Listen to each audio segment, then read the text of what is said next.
नमस्कार साथियों, doctor grain classes के यूट्यूब चैनल पर आप सभी का स्वागत।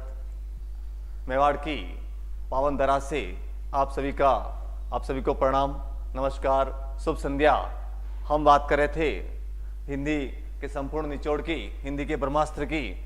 कल सवेरे कक्षा 12 की अनिवार्य हिंदी का पेपर है और आज का पेपर उसके लिए बहुत ही महत्वपूर्ण है, कारगर साबित हो सकता है। तो देखते हैं आज की कक्षा के जो महत्वपूर्ण प्रश्न हैं उन पर हम चर्चा करेंगे, उन पर हम बातचीत करने वाले हैं। तो आज की इस कक्षा का पहला प्रश्न देखिए। 12 जो एमसीक्यू हैं, 12 एमसीक्यू का पहला प्रश्न देखिए।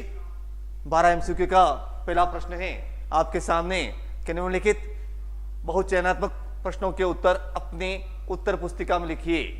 आपके जो 12 एमसीक्यू प्रश्न हैं, इन 12 एमसीक्यू प्रश्नों के उत्तर आपको अपनी जो उत्तर पुस्तिका है उसमें सारणी बना के देना है।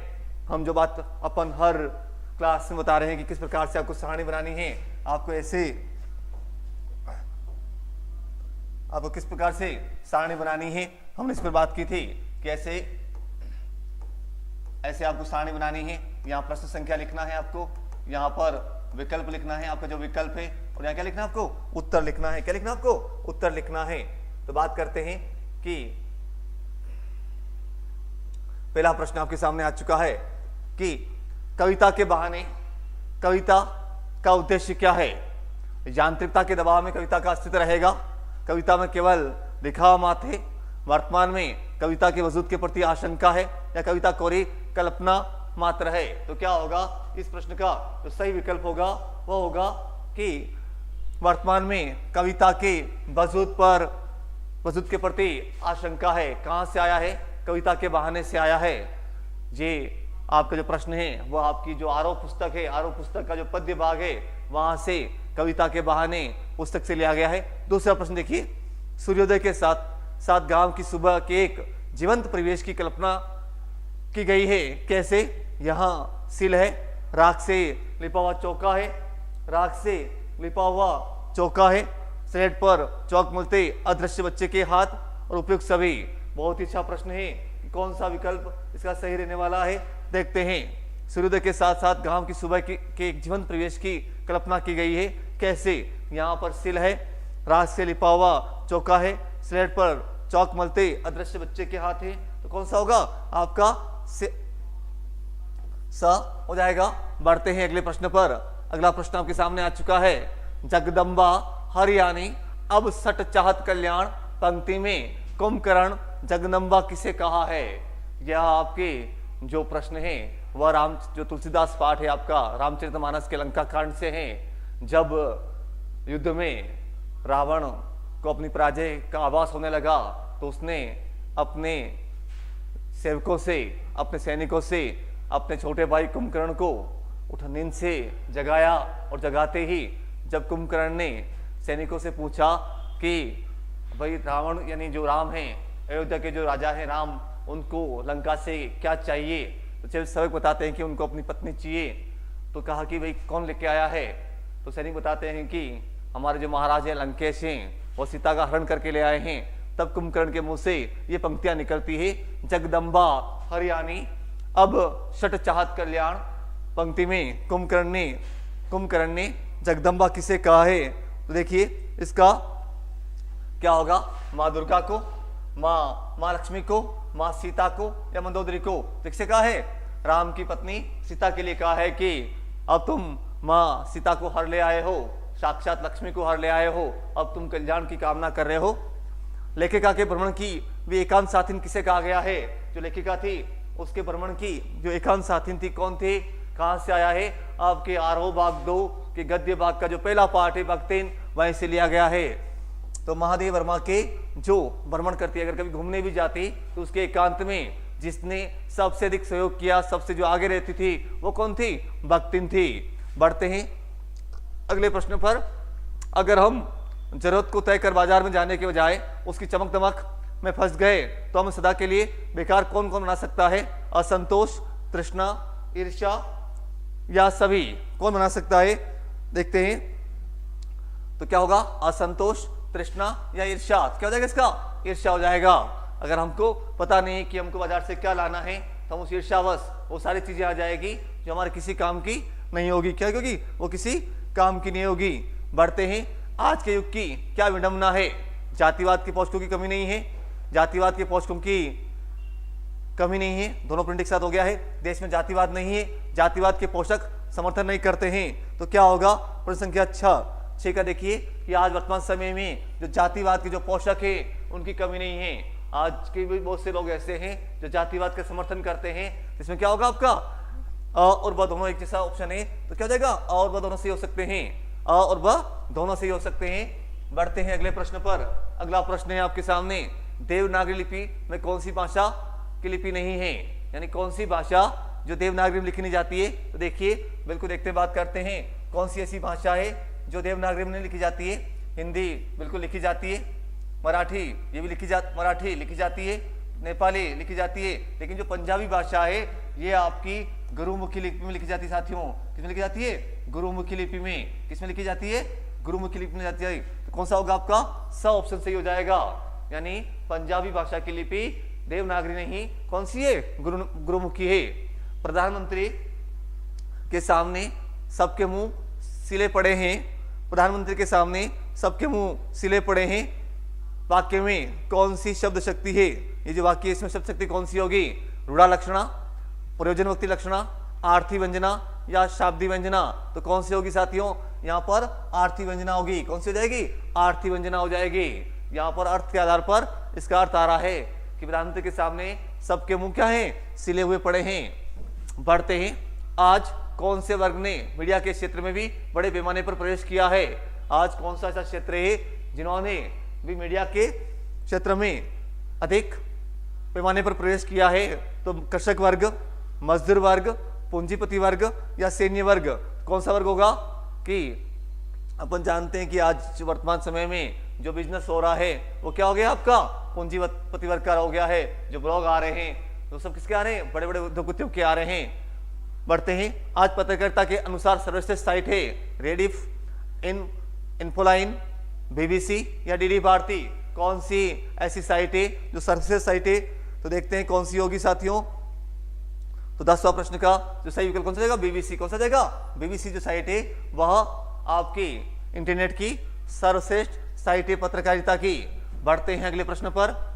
यशोधर बाबू का सारा संयुक्त परिवार बिखर गया, क्या कारण था? यानी वितान का जो पाठ है आपका सिल्वर वेडिंग, वहां से आया है कि जो वाईडी पंथ थे, यशोधर पंथ थे, उनका पूरा परिवार किस कारण बिखर गया?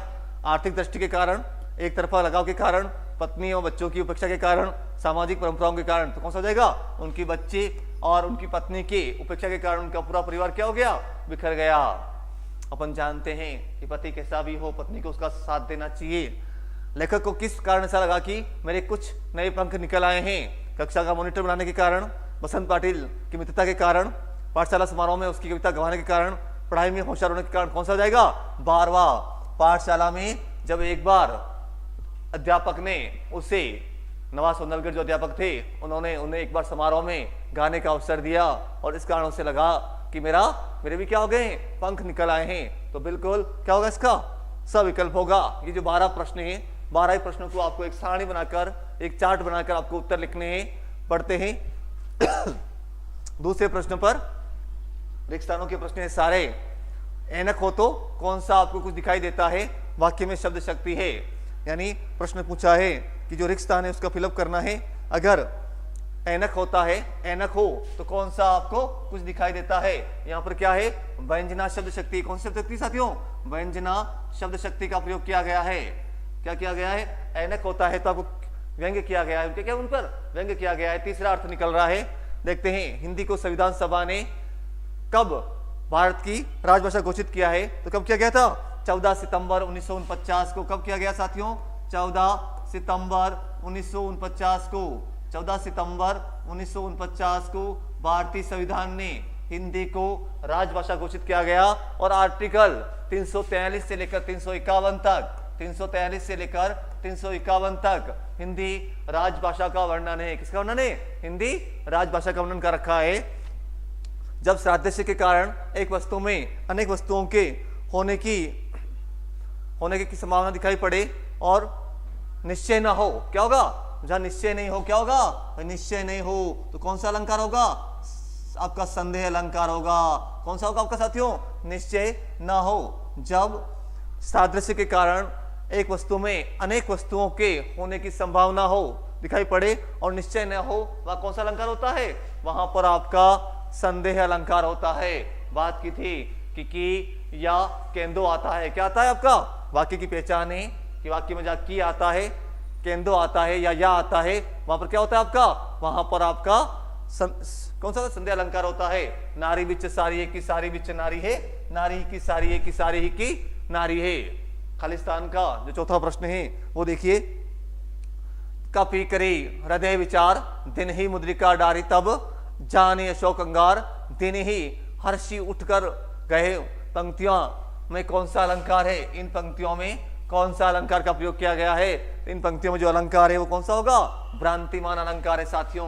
कौन सा अलंकार है इसमें? इसमें भ्रांतिमान अलंकार का प्रयोग किया गया है आपका। बढ़ते हैं अगले प्रश्न पर। युद्ध विराम को हिंदी में क्या कहते हैं? Keys fire. क्या बोलते हैं उसे? कीज फायर बोलते हैं। क्या बोलते हैं उसे? कीज फायर बोलते हैं। CEASEFIR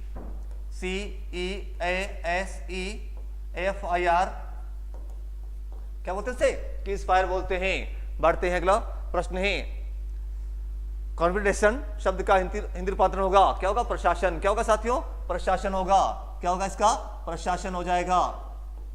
तो ये जो आपके 6 खालिस्तान थे, 6 खालिस्तान के प्रश्नों के उत्तर की बात की। बहुत ही आसान साथियों, बड़े ही शांति से पढ़ना है और अपने एक एक विकल्प पर अपनी बुद्धि का प्रयोग करना है और अपने प्रश्नों के सही उत्तर का चयन करना है। तीसरा प्रश्न है, अपठित गद्यांश को ध्यानपूर्वक पढ़कर नीचे कुछ प्रश्न दिए गए हैं, इन प्रश्नों के उत्तर देने हैं।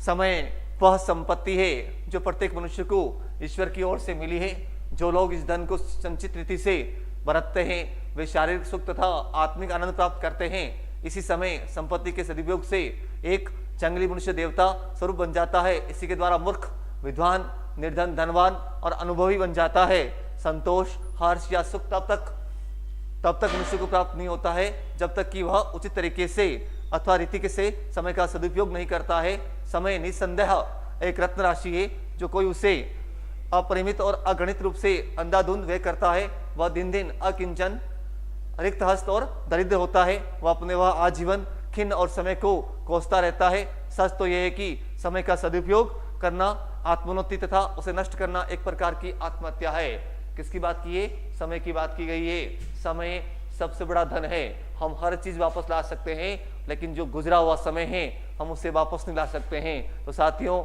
इसमें से एक संदेश भी दिया गया है कि हमें समय को व्यर्थ में नहीं गंवाना चाहिए। काल करे सो आज कर, आज करे सो अब पल में प्रलय होएगी, बहुरी करेगो कब। अर्थात हमको समय को व्यर्थ नहीं गंवाकर जो काम निश्चित समय पर हो जाते हैं वो अच्छे भी होते हैं, बाद में पछताना नहीं पड़ता है। तो देखते हैं, पहला प्रश्न है इसका, समय का सदुपयोग करने से क्या लाभ बताइए। जब हम समय का सदुपयोग करते हैं तो क्या हो जाता है? समय के सदुपयोग से मनुष्य क्या हो जाता है? देखिए यहां से आपका पहला प्रश्न है, इसी समय की संपत्ति के सदुपयोग से एक जंगली मनुष्य देवता स्वरूप बन जाता है। इसी के द्वारा मूर्ख विद्वान बन जाता है, निर्धन धनवान बन जाता है और अनुभवी बन सकता है। संतोष यहां तक क्या जाएगा? इसका यहां तक हो जाएगा। बढ़ते हैं दूसरा, काल शब्द का पर्यायवाची शब्द गद्यांश में से छांट कर लिखिए। जो काल शब्द है, हम काल को क्या कहते हैं? समय भी कहते हैं। क्या कहते हैं? समय भी कहते हैं। देखिए यहां पर ये जो शब्द लिखा है ये किसका है? आपके काल का पर्यायवाची शब्द हो जाएगा। क्या हो जाएगा? काल का पर्यायवाची शब्द हो जाएगा साथियों। बढ़ते हैं अगले प्रश्न पर। मनुष्य आजीवन खिन्न कब रहता है? मनुष्य कब आजीवन खिन्न कब होता है? दुखी रहता है। जब वह समय का अच्छी तरह से उपयोग नहीं करता है तो क्या रहता है? वो आजीवन खिन्न रहता है, समय को कोसता रहता है। यहां देखिए जो समय, यहां से देखिए आपका जो प्रश्न संख्या है तीसरा, समय निसंदेह एक रत्न राशि है, जो कोई उसे अपरिमित और अगणित रूप से अंधाधुंध व्यय करता है वह दिन दिन अकिंचन, रिक्त हस्त और दरिद्र होता है। वह आजीवन खिन्न और तथा समय को कोसता रहता है। अर्थात जो समय का सदुपयोग नहीं करता है वह आज जीवन क्या करता है, समय को कोसता रहता है, दुखी रहता है। कि दूसरा देखिए, समय रूपी संपत्ति किसको मिली है, समय रूपी संपत्ति किसे और किसको मिली है। तो हम जानते हैं कि भगवान ने समय रूपी संपत्ति सबको दी है। किसको दी है, समय रूपी संपत्ति सबको दी है। ऐसा कोई नहीं है जिसे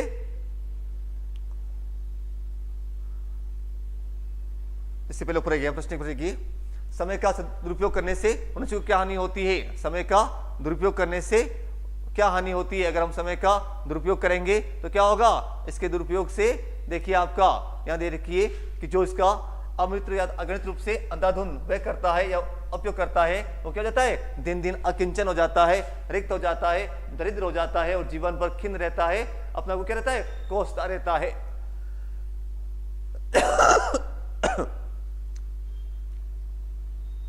अगला प्रश्न है, समय रूपी संपत्ति किससे किसको मिली है। समय रूपी संपत्ति किसको मिली है, समय रूपी संपत्ति प्रत्येक मनुष्य को किसने दी है, ईश्वर ने दी है। किसने दी साथियों, ईश्वर ने दी है।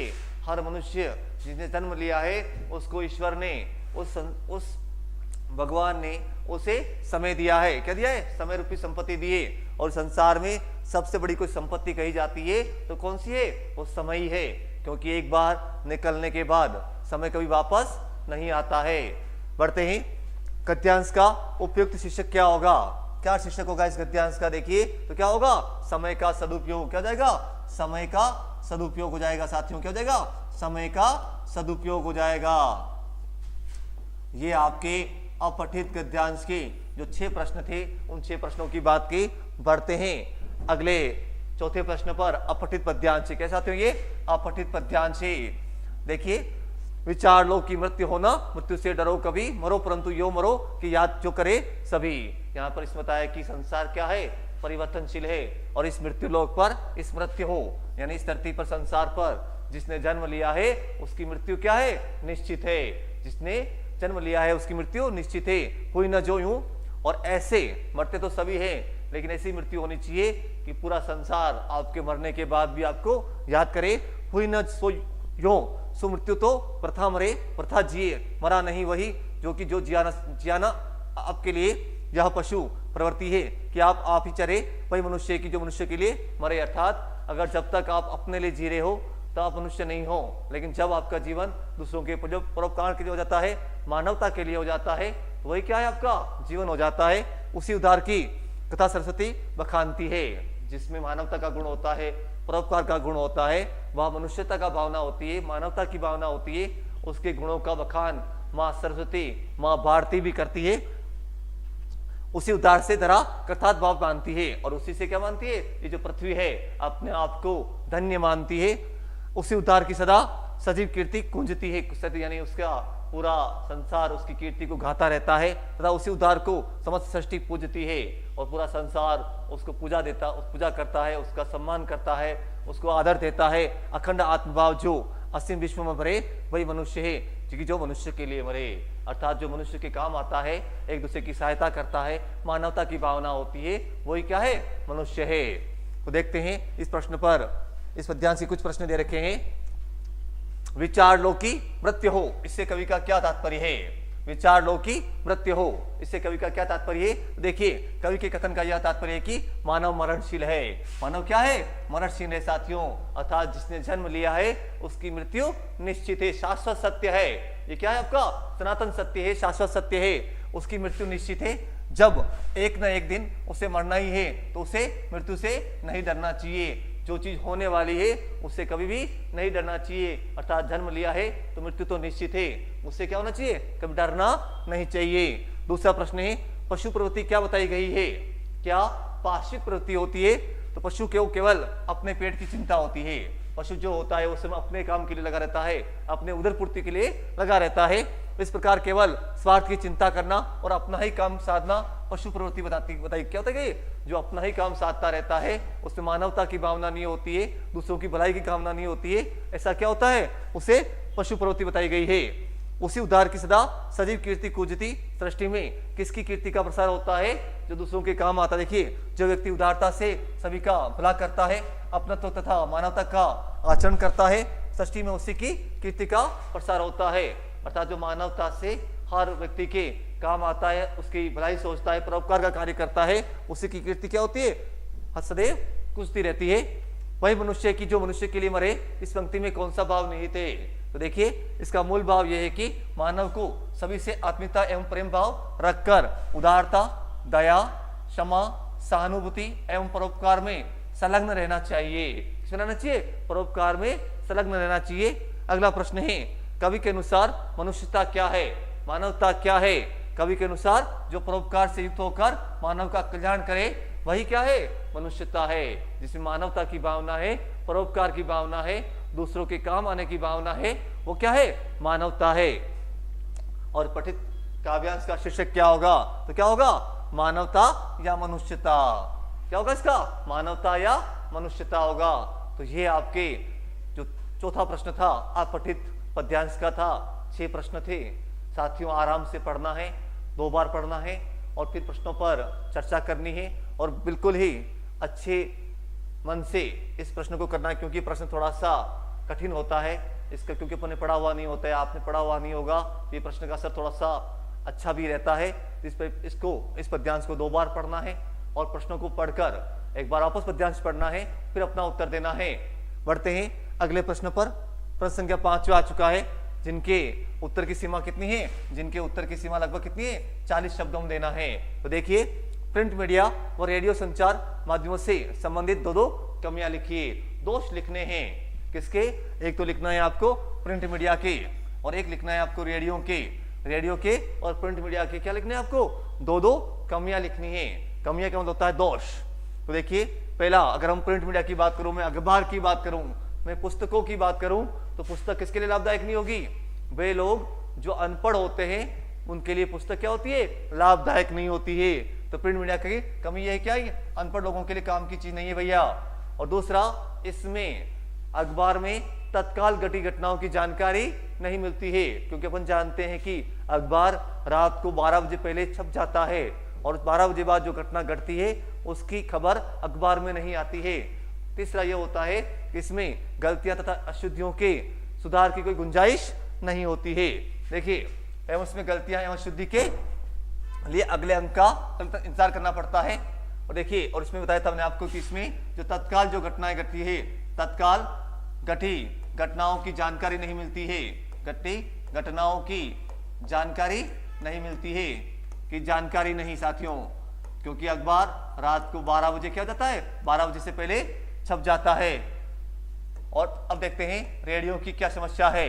ठीक है, रेडियो माध्यम से भाषा बरतने की शुद्धता एवं लंबे वाक्यों एवं जटिल संख्याओं का प्रयोग करना प्रमुख कमी के अंतर्गत आता है। तो ये क्या है आपका? यह आपका श्रव्य माध्यम है। कौन सा माध्यम साथियों? श्रव्य माध्यम है।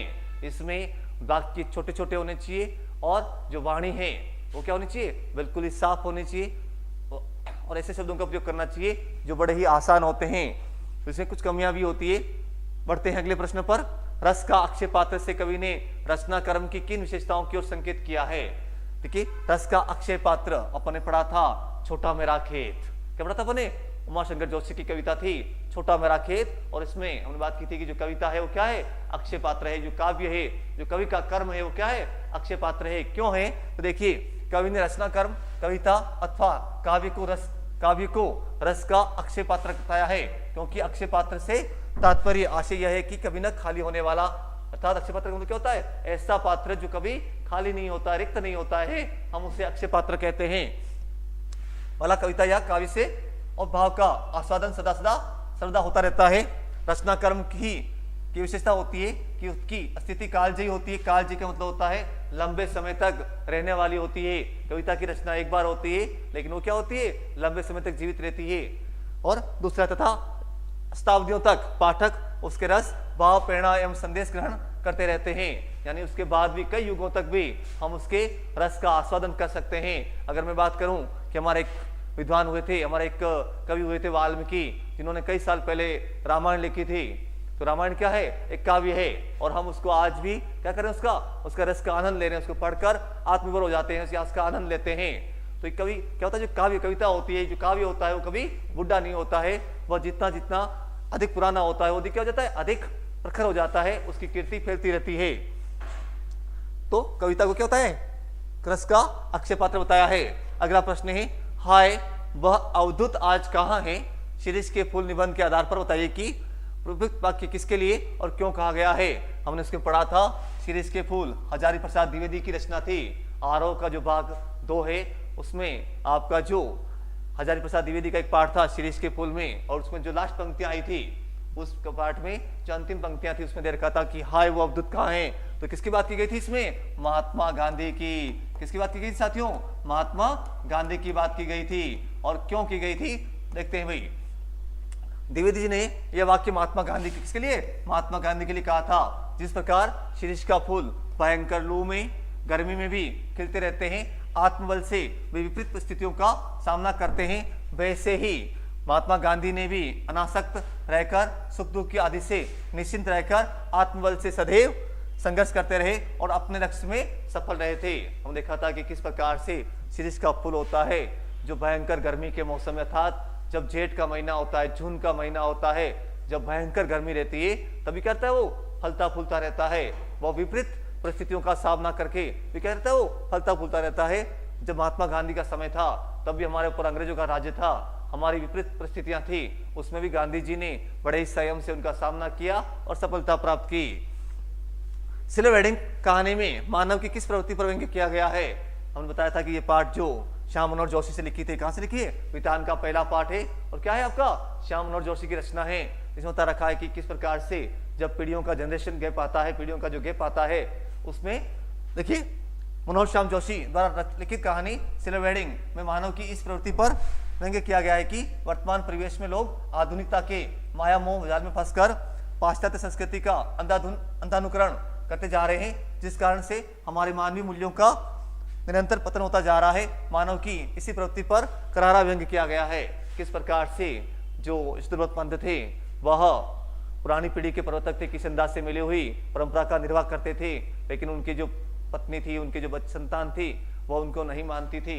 वह किस प्रकार से जो हमारे पुराने विचार थे कि जो हमारे रिश्तेदार होते हैं उनसे मिलते रहना चाहिए, उनके सुख और उनके दुख में हमको भागीदार होना चाहिए। लेकिन जब उनके जो जीजा थे जनार्दन जोशी जब बीमार थे और वाईडी पंथ ने उनके लिए पैसे भेजने की बात की, तो जो उनका बड़ा बेटा भूषण था उसने क्या कर दिया था, मना कर दिया था। तो कह रहे हैं कि हम पाश्चात्य संस्कृति के प्रभाव में आकर हम अपने जो मानवीय मूल्य हैं, हमारी जो संस्कृति है, हमारी जो परंपराएं हैं, उनको क्या जा रहे हैं, खोते हुए जा रहे हैं। किस प्रकार से वह राम मंडली को अपने घर पर रखते थे, लेकिन आजकल के जो वर्तमान बच्चे हैं मोबाइल के प्रभाव से या पाश्चात्य संस्कृति प्रभाव से अपने आप को छोड़ते जा रहे हैं। प्रश्न संख्या 90 पे बात करेंगे। 90वां प्रश्न आपके सामने, लेखक को कैसे विश्वास हुआ कि कभी भी अपने जैसा ही मनुष्य होता है। कहां से आया है, जूझ से। कहां से आया साथियों, जूझ से आया है। कहां से आया ये, जूझ उपन्यास का अंश से, आनंदा से। जब जो मराठी के अध्यापक थे नवाब सौंदलगेकर, जब उनके घर जाता है और उनके घर पर एक मालती का पेड़ होता है, जब उस जो मराठी के अध्यापक थे नवाब सौंदलगर उस मालती की पेड़ पर अपनी कविता की रचना करते हैं, तो उनको लगता है कि ये भी क्या होते हैं, सामान्य अध्यापक होते हैं। मराठी मास्टर सौंदलगेकर स्वयं कविता करते थे, लेखक उनके घर जाता था, वे कविताओं के चरित्र और उनके संस्मरण लेखक को बताया करते थे। इस कारण ये कवि लोग लेखक को आदमी ही लगने लगे। यानी मराठी जो अध्यापक थे सौंदलगेकर, वह स्वयं कविता की रचना करते थे, कविता गाते थे और सुनाते थे। तो लेखक को लगा कि ये जो अध्यापक हैं वो भी मेरे जैसे ही हैं, ठीक है, ये भी कोई अलग नहीं है, विचित्र प्राणी नहीं है, इनके भी कोई अलग भाव नहीं है। अगर ये कविता की रचना कर सकते हैं तो मैं क्या कर सकता हूँ, मैं भी कविता की रचना कर सकता हूँ। तात्पर्य है कि जिन लोगों ने बड़े काम किए हैं वो कोई अलग नहीं थे, उनके कोई 4 हाथ नहीं थे या 4 आंखें नहीं थी, वो भी अपनी तरह ही सामान्य दिखने वाले लोग थे। लेकिन जो मेहनत करता है उसको सफलता निश्चित मिलती है। इसलिए लेखक को यह विश्वास हुआ कि कभी अभी अपने जैसा ही एक हार्ड मास का, क्रोध लोभ का मनुष्य ही होता है। अर्थात जिन्होंने सफलता प्राप्त की, जो बड़े बड़े आविष्कार किए हैं, जिन्होंने प्रसिद्धियां पाई है, वो लोग भी क्या थे, अपने जैसे ही थे, कोई अलग से नहीं थे। लेकिन उन्होंने बड़े ही मेहनत से, ईमानदारी से अपने कार्य को पूरा किया, तो आज सफलता को प्राप्त किया है। बढ़ते हैं अगले प्रश्न पर। आपके 10 से 13 प्रश्नों के उत्तर 60 से शब्द देने हैं और अंक कितने होंगे इसके, आपके अंक हो जाएंगे 3 अंक। कितने हो जाएंगे साथियों, 3 अंक का हो जाएगा। देखते हैं, कविता पतंग में बिंबों के द्वारा काव्य सौंदर्य प्रकट किया गया है, समझाइए। आपने पढ़ी थी आरोह भाग 2 का पाठ दूसरा था पतंग कविता आलोक धनवाग से। कहां से थी? आलोक धनवा की रचना थी। और दुनिया रोज बनती है, कहां से ली गई थी ये? दुनिया रोज बनती है, वहां से ली गई थी।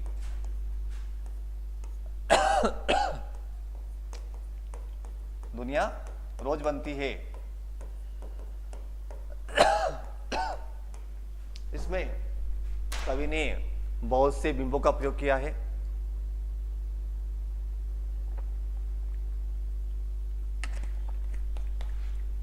देखिए, हमने बताया था कि सावन गया, भादो गया, ठीक है, चमकीली साइकिल से। देखिए, इस कविता में सुंदर बिंबों का माध्यम से बच्चों की बाल सुलभ चेष्टाओं का प्रभावी चित्रण हुआ है। काव्य में बिंब वह मानसिक चित्र है जो कल्पना द्वारा अनुभूत किया जाता है, वह यह इंद्रियों पर आधारित होता है जिसकी सहायता से हम काव्य के मूर्त रूप की अनुभूति करते हैं। पतंग कविता में बिंबों की रंगीन दुनिया चारों तरफ व्याप्त है।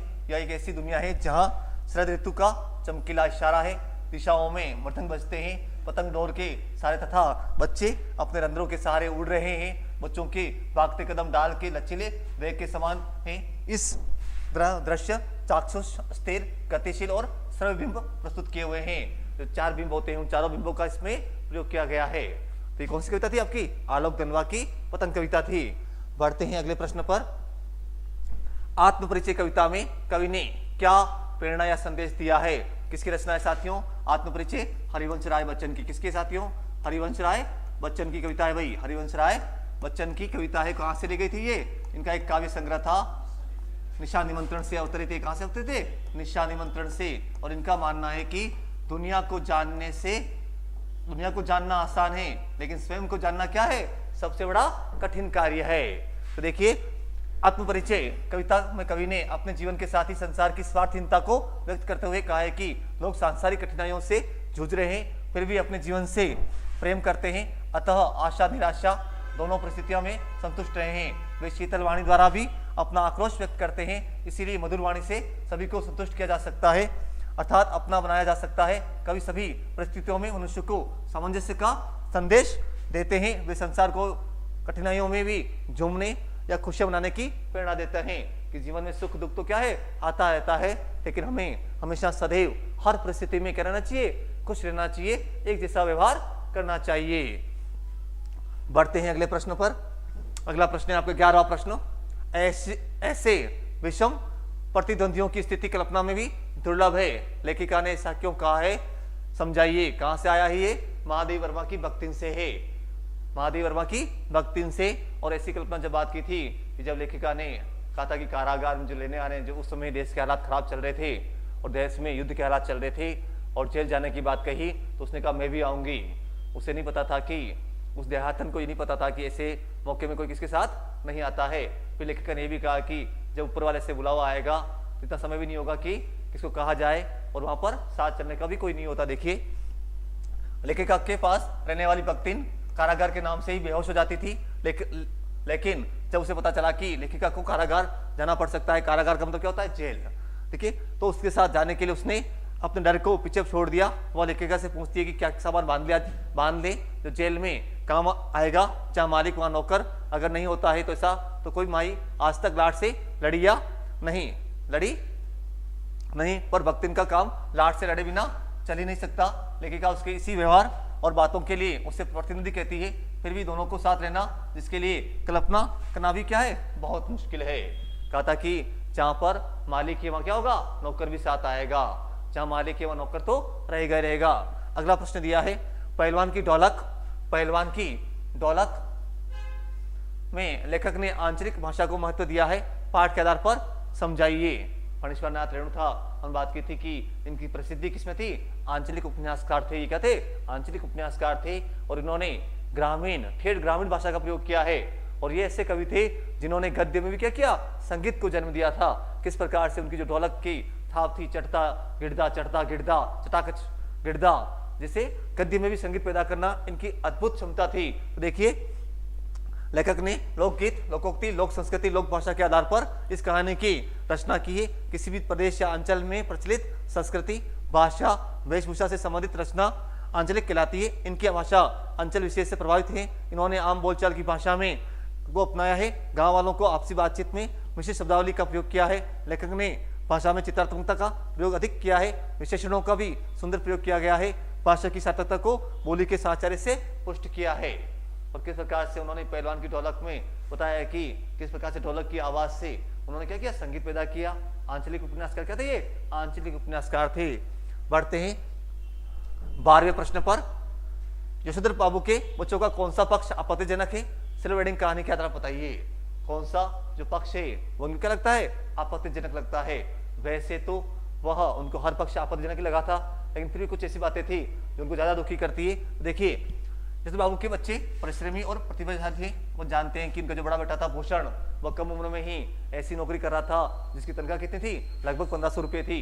वो कहते हैं कि ऐसे रुपये 1500 रुपये तो अब हमको अब जाके मिल रहे हैं, यानी इतने समय नौकरी जब रिटायरमेंट का समय आया है तब उनको 1500 मिल रहे हैं और आपको पहले ही 1500 रुपये दे रहे हैं। तो ये उनकी प्रतिभा से क्या थे, खुश भी थे, किंतु उनका व्यवहार आपत्तिजनक है। उनके मन में अपने पिता, रिश्तेदारी, समाज आदि के प्रति नकारात्मकता समाई हुई है। वे पिता को ये बताना भी उचित नहीं समझते कि वे उनकी सिल्वर वेडिंग मनाने जा रहे हैं। हम जानते हैं कि किस प्रकार से जब उनके घर पर उनकी शादी की 25वीं सालगिरह मनाई जा रही थी, उनको बताया भी नहीं कि पिताजी आपको शाम को और जल्दी आना है, आपकी शादी की क्या है, सालगिरह है।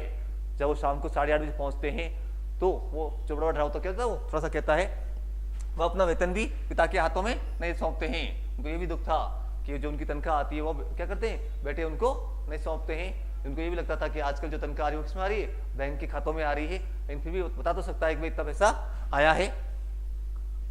वह अपना वेतन भी पिता के हाथों में नहीं रखता है। पिता से यह भी कहता है कि कोई अच्छा सा नौकर रख लें जिसका वेतन वह खुद दे देगा। जब किसी बात की जिक्र होता है कि भाई काम करना है तो कहते हैं कि जो बड़ा बेटा भूषण था वो बार बार कहता है कि भाई आप क्या करो, नौकर रख लो, और अगर आप नौकर के पैसे नहीं दे पा रहे हो तो उसका पैसा क्या दूंगा, मैं दे दूंगा। ठीक है, बच्चों के इस प्रकार के व्यवहार से पिता के मन में विक्षोभ की उत्पन्न होता है। उसे क्या हो जाते, वो दुखी हो जाते हैं। और बताया था किस प्रकार से सिल्वर वेडिंग के दिन जो भूषण था उनके लिए क्या लाया था, एक तोहफा लेकर आया था, गाउन लेकर आया था। जब वो सुबह कहा था कि पापा आप सुबह जब दूध लेने जाते हो तो जो पुराना फटा हुआ गाउन पहन के जाते हो वो अच्छा नहीं लगता है, लोग क्या कहते हैं। तो उनके आंखों में थोड़ा सा डर छलक आया कि बेटे ने ये नहीं कहा कि पिताजी आप रहने दीजिएगा, दूध मैं ले आऊंगा, दूध मैं ले आऊंगा, ये नहीं कहा। इस बात से उनके कहते थोड़े से दुखी भी थे। दूसरा प्रश्न है मोहनजोदड़ो की प्रसिद्ध पुराने बौद्ध स्तूप की विशेषताओं का उल्लेख कीजिए। उन्होंने बताया था कि वहां से बौद्ध स्तूप की प्रतिमा भी प्रमाण भी मिले हैं। मोहनजोदड़ो में सबसे ऊंचे टीले पर बड़ा बौद्ध स्तूप है, मगर यह मोहनजोदड़ो की सभ्यता के बिखरने के बाद जीर्ण टीले पर बना हुआ है। यह स्तूप कोई 25 फुट ऊंचे चबूतरे पर स्थापित है। 26वीं सदी पहले बनी ईंटों के दम पर स्तूप को आकार दिया गया है। इस चबूतरे पर वृक्षों के कमरे भी हैं। उसके आसपास खुदाई करने पर पता चला है कि बौद्ध स्तूप भारत का सबसे पुराना लैंडस्केप है। इस बाग को पुरातत्व के विद्वान गढ़ के क्या कहते थे, उसे गढ़ कहते थे। यह सिंधु गढ़ सभ्यता की वास्तुकला का उत्कृष्ट नमूना माना जा सकता है। उसको वास्तुकला का उत्कृष्ट नमूना मानते हैं। बढ़ते हैं अगले प्रश्न पर। 13वां प्रश्न है सिल्वर वेडिंग कहानी में यशोधर बाबू और उनकी पत्नी के बीच वैचारिक अंतर में पीढ़ी के बीच का वैचारिक अंतर दिखाई देता है। उदाहरण से समझाइए किस प्रकार से दोनों के बीच जो पीढ़ियों का अंतर आया है उसको दिखाया है। सिल्वर वेडिंग कहानी में पीढ़ियों का अंतराल, पाश्चात्य संस्कृति का प्रभाव तथा मानवीय मूल्यों का हास साफ रूप से दिखाई देता है। इसमें बेटे बेटी और साले द्वारा यशोधर बाबू के पुराने विचारों की अनदेखी की जाती है। यह पीढ़ियों के अंतराल का स्पष्ट प्रमाण है। यशोधर जी अपनी पीढ़ी के आदर्शों एवं मूल्यों से बहुत ज्यादा जुड़े हुए थे। ऑफिस के कर्मचारियों के साथ उनके संबंध भी इसी मानसिकता के साथ बने हैं। समहाउ इम्प्रॉपर वाक्यांश से कहानीकार ने इस पीढ़ी अंतराल को प्रतीकात्मक ढंग से व्यक्त किया था। और सारा प्रभाव किससे था, उनका किशन दास से। किससे था, वो किशन दास से था। फिर दूसरा है वसंत पाटिल से दोस्ती होने के बाद लेखक के व्यवहार में कौन से परिवर्तन हुए।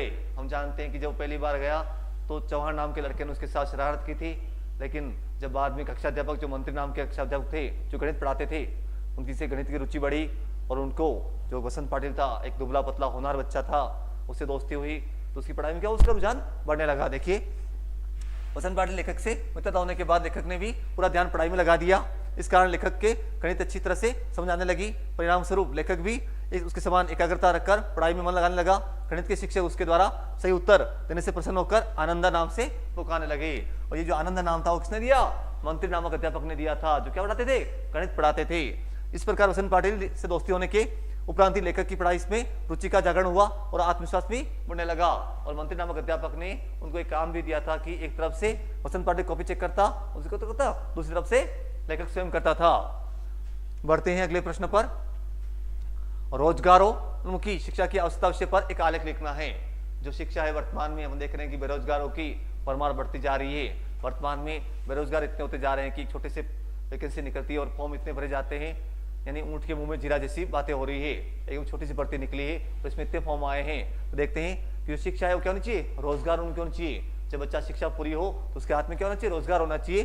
देखिए, स्वतंत्रता प्राप्ति के बाद बुनियादी शिक्षा एवं बहुउद्देशीय शिक्षा की ओर ध्यान नहीं दिया गया। शिल्पकला के कुछ गिने चुने प्रशिक्षण संस्थान अवश्य खोले गए, परंतु उनसे युवा वर्ग को उचित रोजगार उपलब्ध नहीं हो सके। वर्तमान में जिस तरह बेरोजगारी बढ़ रही है, पढ़े लिखे युवा इधर उधर भटक रहे हैं, इसे देखकर साफ हो जाता है कि देश में व्यावसायिक एवं रोजगार उनकी शिक्षा की परम आवश्यकता है।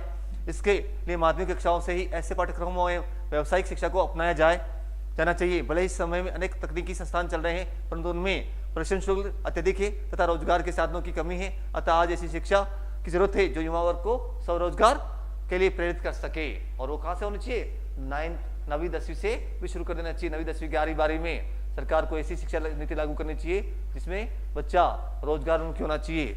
बढ़ते हैं, अगला है जंक फूड की बढ़ती घुसपैठ विषय पर एक पिक्चर लिखना है। क्या लिखना है आपको, पिक्चर लिखना है। आजकल हम जो जंक फूड खा रहे हैं उस पर क्या प्रभाव है उसका दिखाना है। वर्तमान भौतिकवादी आर्थिक जीवन में अनेक कुप्रचलन बढ़ रहे हैं। जंक फूड भी ऐसा ही गलत आचरण है। जंक अर्थात अनुपयोगी वस्तु, स्वास्थ्य के लिए हानिप्रद, उसे ही भोज्य पदार्थ रूप में अपनाना कहाँ तक ठीक है। परंतु डिब्बा बंद तैयार भोज्य पदार्थों, रसदार चीजों के साथ ही पिज्जा, बर्गर आदि नए मिलावटी उत्पादों का बाजार निरंतर फैल रहा है। बाजारों में तरह तरह के पैक्ड खाद्य पदार्थों की खपत निरंतर बढ़ रही है। इस तरफ जंक फूड की बढ़ती घुसपैठ से आम जनता, विशेषकर युवा पीढ़ी के स्वास्थ्य पर विपरीत प्रभाव पड़ रहा है। हम देखते हैं जो युवा पीढ़ी है आजकल जो क्या कर रही है, फास्ट फूड, पिज्जा, बर्गर, पाव भाजी खाने की क्या है, ज्यादा शौकीन होती है। वो घर पर कम खाना चाहते हैं और बाहर क्या करते हैं, ज्यादा खाना चाह रहे हैं और इससे उनके स्वास्थ्य पर प्रतिकूल प्रभाव पड़ रहा है। युवा पीढ़ी के स्वास्थ्य पर विपरीत प्रभाव पड़ रहा है। जंक फूड से लोगों में मोटापा की समस्या बढ़ती जा रही है। क्या जा रही है, उनकी मोटापे की समस्या बढ़ती जा रही है। घर की तरह बाहर का भोजन साफ स्वच्छ नहीं होता। अपन जानते हैं कि वहां पर स्वच्छता नहीं होती, साफ सफाई नहीं रखी जाती है और वहां से लोग खाकर क्या होते हैं, बीमार हो जाते हैं। वहां गली सड़ी सब्जियों से बनाया जाता है, उसे खाकर हम बीमार पड़ जाते हैं। इससे कोलेस्ट्रॉल की मात्रा बहुत ज्यादा होती है जिससे हृदय से जुड़े रोग हो जाते हैं। अगर हम ऐसे ही खाते रहे तो हम बीमार हो जाते हैं और क्या हो जाती है, हमारे शरीर में कोलेस्ट्रॉल की भावना बढ़ जाती है। और ये सबसे अधिक किसमें है, जो युवा पीढ़ी है और विशेष तौर से जो जिनकी उम्र लगभग 10 साल से लेकर 25-30 साल की होती है, वो अधिक से क्या करते हैं, सेवन किया जा रहा है। बढ़ते हैं अगले पर। कवि परिचय है आपका तुलसीदास और आचार्य प्रसाद द्विवेदी का। उन्होंने दिखा था कि इनका जन्म कब हुआ था, इनका जन्म 1532 में उत्तर प्रदेश के राजापुर गांव में हुआ था। इनके पिता का नाम आत्माराम और माता का नाम क्या था, तुलसीबाई था। जब जन्म के 6 मास बाद इनकी माता की क्या हो गई थी, मृत्यु हो गई। इनका लालन पालन किसने किया, इनकी दासी थी चुनिया ने किया था। बचपन में इनके मुंह से जो पहला शब्द निकला था वो राम था, तो इनका नाम क्या रखा गया, राम बोला रखा गया। इनके जीवन पर 3 गुरुओं का प्रभाव था। पहले थे नरहरिदास, दूसरे थे शेष सनातन मुनि और तीसरी थी इनकी पत्नी रत्नावली, जिनका इनके जीवन पर सर्वाधिक प्रभाव था। इन्होंने अपने जीवन काल में 12 ग्रंथों की रचना की, जिसमें 5 बड़े थे और 7 क्या थे, छोटे थे। इनकी प्रसिद्धि का आधार क्या था, रामचरितमानस है जिसमें 7 कांड है। वो क्या है, जिसमें 7 कांड है। इन्होंने ब्रज और अवधी भाषा में इनकी समान पकड़ थी। इन्होंने अधिकतर अपनी काव्य रचना ब्रज और अवधी भाषा में की है। इनको अनेक विद्वानों ने अनेक नामों से परिचय करवाया है। एक हमारे जो आचार्य शुक्ल हैं, आचार्य शुक्ल ने इनको हमारा जाति कवि कहा है। तो जो पाश्चात्य विद्वान थे, विशेष समिति ने कहा है कि जब मुगल काल के सबसे बड़े आदमी थे, तो हमारे एक विद्वान थे डॉक्टर जॉर्ज अब्राहम ग्रेसन ने कहा था कि यह महात्मा बुद्ध के बाद सबसे बड़े लोकनायक थे। तो हमारे एक विद्वान थे मधुसूदन शास्त्री ने को कहा है कि ये क्या थे, आनंदवन के कदम वृक्ष हैं। ऐसी बहुत सी उपाधियां दी गई थी। तो देखते हैं, गोस्वामी तुलसीदास का जन्म बांद्रा जिले के राजापुर गांव में सन 1532 में हुआ। बचपन में ही माता पिता के वियोग के कारण असह्य दुख सहन करना पड़ा। गुरु नरहरिदास की कृपा एवं शिक्षा से राम भक्ति का मार्ग प्रदीप्त हुआ। पत्नी रत्नावली की फटकार से संसार त्याग कर विकृत भाव से राम भक्ति में लीन हो गए। विरक्त जीवन जीते हुए काशी, चित्रकूट, अयोध्या आदि तीर्थों का भ्रमण किया। सन 1623 में काशी में इनका निधन हो गया। रामचरितमानस, कवितावली, रामला नायचू, गीतावली, दोहावली, विनय पत्रिका, रामाज्ञा प्रश्नावली, कृष्ण गीतावली, पार्थी मंगल, जानकी मंगल, हनुमान बाहुक और वैराग्य संदीपनी इनकी काव्य कृतियां हैं। रामचरितमानस कालजयी कृति है तथा भारतीय संस्कृति का आधारस्तंभ ग्रंथ है। आज जितने भी हिंदू हैं उनके घर में हमको एक पुस्तक तो मिल ही जाएगी। कौन सी होगी? रामचरितमानस है। तो ये आपका इसका हो गया। फिर अगर हम आचार्य प्रसाद द्विवेदी की बात करें तो कल हमने इन सारे कवि परिचय की बात कर ली थी। इनका जो हिंदी साहित्य का जो लेखन हुआ था उनमें भी इनका योगदान था। ठीक है, आचार्य प्रसाद द्विवेदी का जन्म उत्तर प्रदेश के बलिया जिले में एक गांव छपरा, ठीक है, उसमें हुआ था। 1907 में हुआ। काशी हिंदी विश्वविद्यालय से ज्योतिषाचार्य की उपाधि प्राप्त कर शांति निकेतन में हिंदी भवन के निदेशक रहे। बताया था कि इनकी उपाधि क्या थी? इनकी आचार्य की उपाधि थी। अनेक स्थानों पर हिंदी अध्यापन का कार्य किया। ये कई भाषाओं के ज्ञाता थे। इनकी प्रमुख रचनाएं अशोक के फूल, कुटज, विचार प्रवाह, आलोक पर्व, पाणबढ़ की आत्मकथा, अनामदास का पोथा, पुनर्नरवा, चारुचंद्र लेखा, हिंदी साहित्य का आदिकाल, हिंदी साहित्य की भूमिका, ठीक है, आलोचना ग्रंथ थे। इनकी सांस्कृतिक दृष्टि प्रभावशाली एवं मूल चेतना विराट मानवतावाद है। इन्हें भारत सरकार द्वारा पद्म भूषण प्राप्त किया गया। साहित्य रचना करते हुए इनका निधन 1979 में हो गया। उन्होंने बताया था कि इन्होंने एक कथन कहा था कि भारत का लोकनायक वही हो सकता है जो समन्वय की भावना करे। क्या करे वो? समन्वय की भावना करे। आचार्य शुक्ल के ये सबसे बड़े क्या थे? आलोचक थे। बढ़ते हैं, व्याख्या आई है। निम्नलिखित पद्यांश की सप्रसंग व्याख्या कीजिए। हम दूरदर्शन पर बोलेंगे, एक समर्थ शक्तिवान हम एक दुर्बल को लाएंगे, एक बंद कमरे में उससे पूछेंगे तो क्या आप अपाहिज हैं? तो आप क्यों अपाहिज हैं? आपका अपाहिजपन तो दुख देता होगा, देता होगा। यानी ये पंक्तियां कि क्या करनी है आपको? व्याख्या करनी है। कहां से आया? देखिए, यह हमारे जो पुस्तक कौन सी है? आरोह भाग 2। जो हमारी पुस्तक है कौन सी? आरोह भाग 2। जो हमारी पुस्तक है कौन सी? आरोह भाग 2 से अवतरित है। और कौन सा पाठ है आपका? जो कैमरे में बंद अपाहिज। कौन सा है? कैमरे में बंद अपाहिज। और कवि का नाम क्या है इसके? रघुवीर सहाय। कौन सा है? रघुवीर सहाय। देखिए, प्रस्तुत काव्यांश हमारी पाठ्य पुस्तक आरोह भाग 2 के से अवतरित है। इसमें कवि रघुवीर सहाय द्वारा लिखित काव्य संग्रह लोग भूल गए हैं की कविता कैमरे में बंद अपाहिज से लिया गया है। कवि ने इसमें शारीरिक चुनौती को झेलते व्यक्ति से टेलीविजन कैमरे के सामने किस तरह के सवाल पूछे जाते हैं उनका वर्णन किया गया है। किस प्रकार से उसके जो टीवी पर जब हम साक्षात्कार के लिए किसको लाते हैं तो उसके साथ कैसा व्यवहार किया जाता है अपनी टीआरपी बढ़ाने के लिए, और समय की कमी बताते हुए उसके साथ कैसे कैसे व्यवहार किया जाता है उसका वर्णन है। कवि इसमें मीडिया से जुड़े लोगों की मानसिकता पर प्रकाश डालते हुए बताते हैं कि ये लोग स्वयं को समर्थ अथवा सब कुछ करने के योग्य तथा शक्तिशाली समझते हैं। दूरदर्शन पर अपने कार्यक्रम सामाजिक उद्देश्य से जुड़ा है। इस लोकप्रिय बनाने के लिए दूरदर्शन के एक बंद कमरे में एक अपाहिज और दुर्बल व्यक्ति को लेकर आएंगे। दूरदर्शन पर उसकी विकलांगता एवं मजबूरी दिखाने के लिए उसमें कई प्रकार के प्रश्न पूछेंगे कि क्या आप अपंग हैं, अपाहिज हैं, तो आप अपाहिज क्यों हैं? आपकी विकलांगता आपको दुख पीड़ा देती होगी क्या और कैसे देती है? इस तरह के बेतुके प्रश्न जो कि मानवता की हंसी उड़ाते हैं, मानवता की हंसी उड़ाते प्रतीत होते हैं, लेकिन सिर्फ अपने कार्यक्रम को लोकप्रिय बनाने हेतु अपंग व्यक्ति से उसकी अपंगता पर अनेक सवाल कर अपने दिमाग की अपंगता को सिद्ध करते हैं कि वो क्या है? वास्तव में दिमाग से भी क्या है? वो अपंग हैं। उनकी मानसिकता क्या है? अपंगता जैसी है, वो सिद्ध करते हैं। और इसमें विशेष की बात है कि कवि ने मीडिया की मानसिकता पर करारा व्यंग्य किया है। काव्यांश में नाटकीयता है, भाषा सहज एवं क्या है? भावानुकूल है और व्यंजना शब्द शक्ति का प्रयोग किया गया है।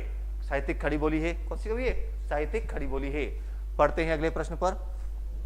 दूसरा है, तीर्थीय समित सागर पर अस्थिर सुख पर दुख की छाया, जग के दग्ध हृदय पर निर्दय विप्लव की प्लावित माया, यह तेरी रणतरी बड़ी आकांक्षाओं से घन भेरी गर्जन से सजग सुप्त अंकुर और में पृथ्वी की आशाओं से नव जीवन की ऊंचा कर सिर ताक रहे ए विप्लव के बादल। कहां से आया है? बादल राग। कहां से? ये बादल राग से आया भाई।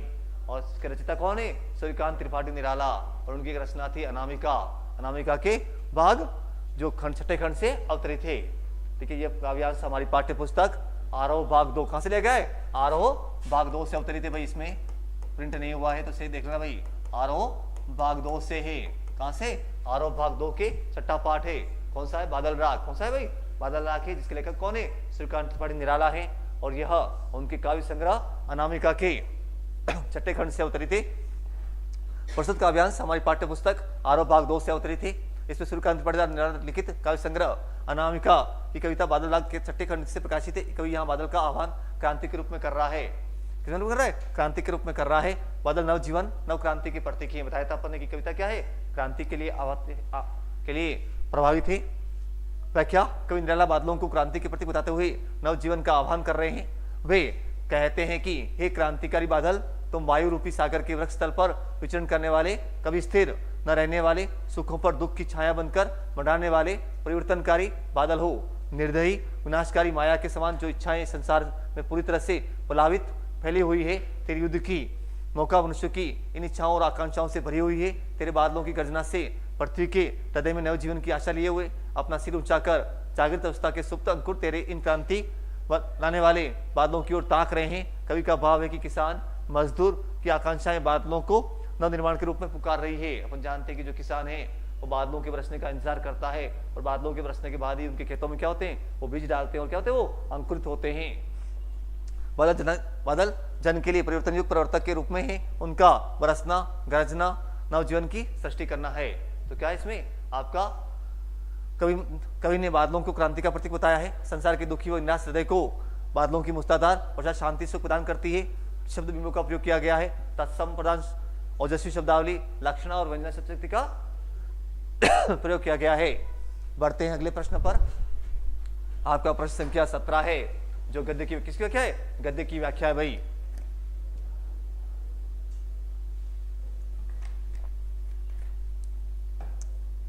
देखिए ये प्रश्न आया कहां से आया, देखो। जाति प्रथा के पोषक जीवन, शारीरिक सुरक्षा तथा संपत्ति के अधिकार की स्वतंत्रता को तो स्वीकार कर सकते हैं, कर लेंगे, परंतु मनुष्य के लक्षण एवं प्रभावशाली प्रयोग की स्वतंत्रता देने के लिए जल्दी तैयार नहीं होंगे, क्योंकि इस प्रकार की स्वतंत्रता का अर्थ होता होगा अपना व्यवसाय चुनने की स्वतंत्रता किसी को नहीं है। तो इसका अर्थ है उसे दास्तान में जकड़कर रखना होगा।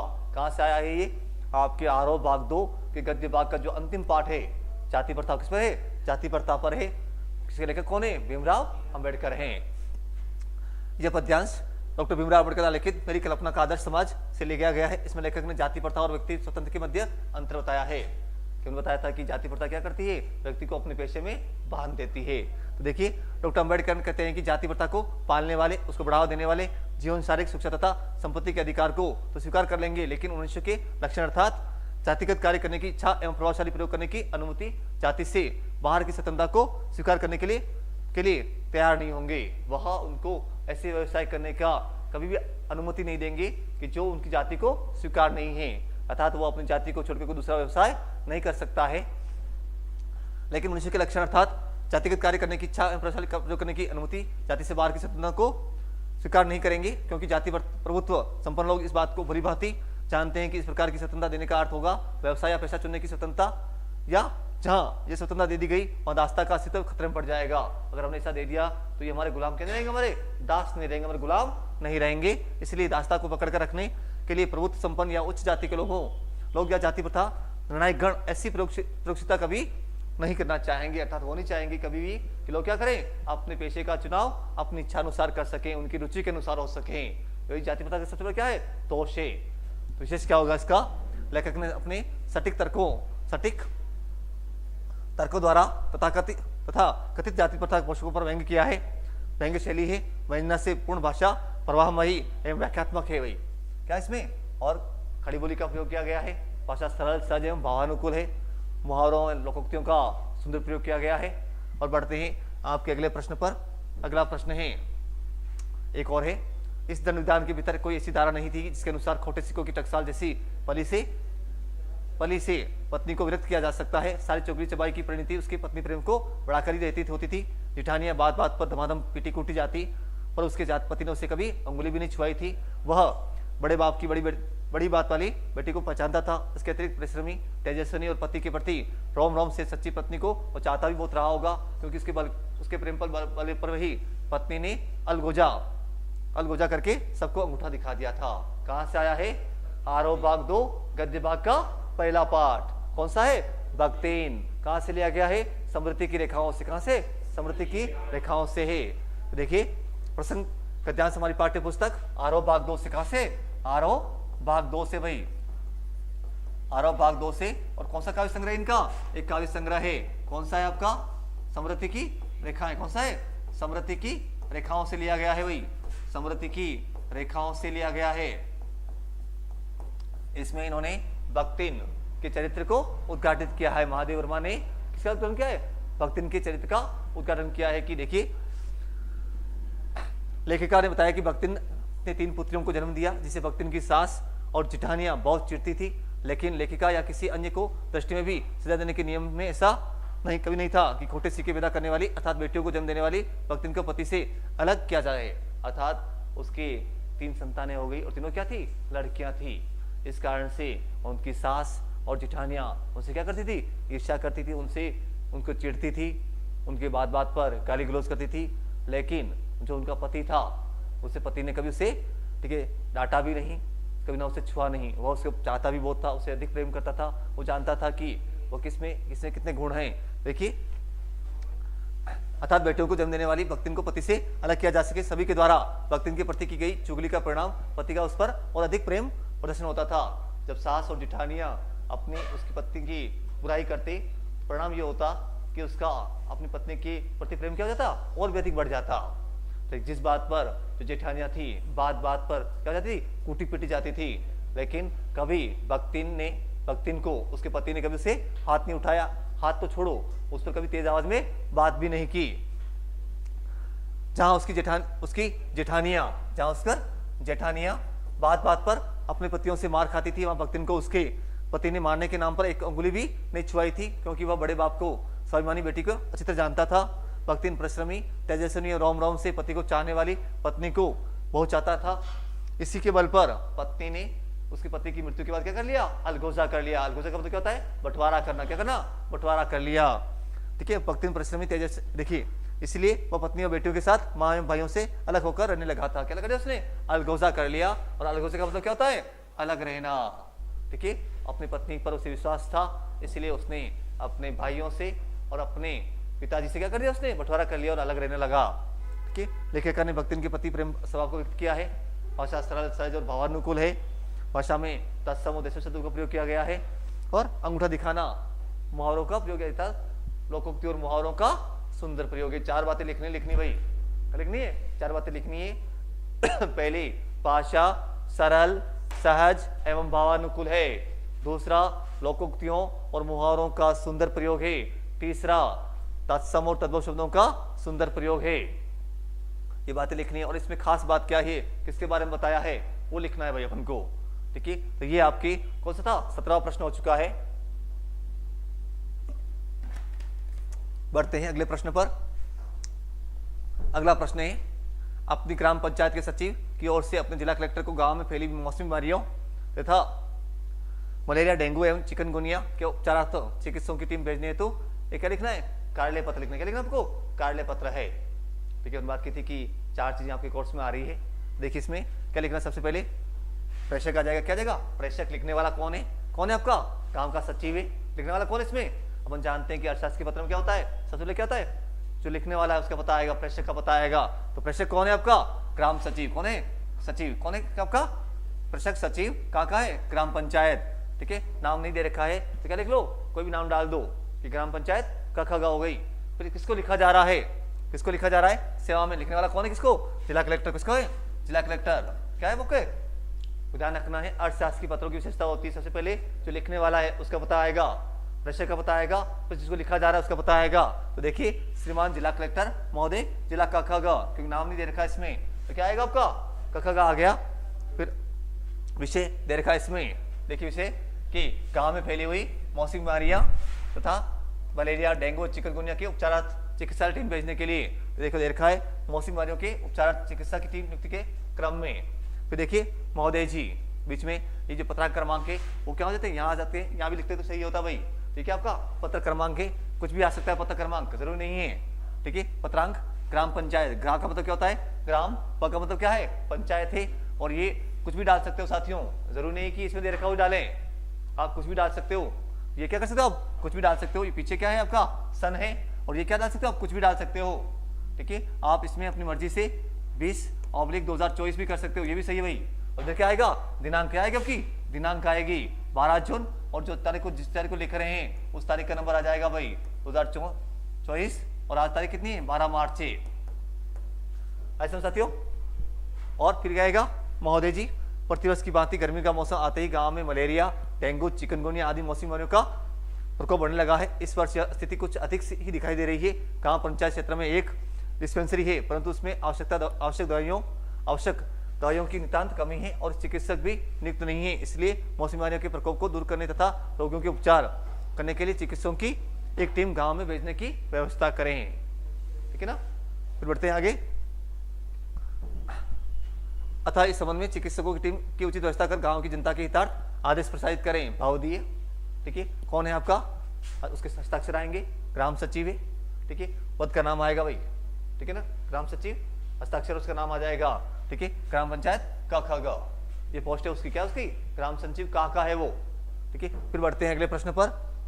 अगला प्रश्न है, स्वायत्त शासन विभाग शासन सचिवालय की ओर से समस्त सरकारी विभागाध्यक्ष को स्वच्छता अभियान चलाने हेतु एक अधिसूचना क्या लिखनी है, अधिसूचना लिखनी है। अधिसूचना का पैटर्न भी वही रहता है भाई, इसका पैटर्न क्या है, वही है। क्या आएगा, अधिसूचना क्या जाएगी, ये बीच में आ जाएगा, क्या जाएगा आपका, बीच में आ जाएगा अधिसूचना, क्या जाएगा आपका, बीच में आ जाएगा अधिसूचना भाई। फिर क्या है, राजस्थान सरकार स्वायत्त शासन विभाग सचिवालय जयपुर दे रखा है इसमें, स्वायत्त शासन विभाग ऐसा पूरा कहां पर है, जयपुर में है। क्रमांक वापस वही चीजें, क्रमांक कुछ भी हो सकता है, 2024 कर दो।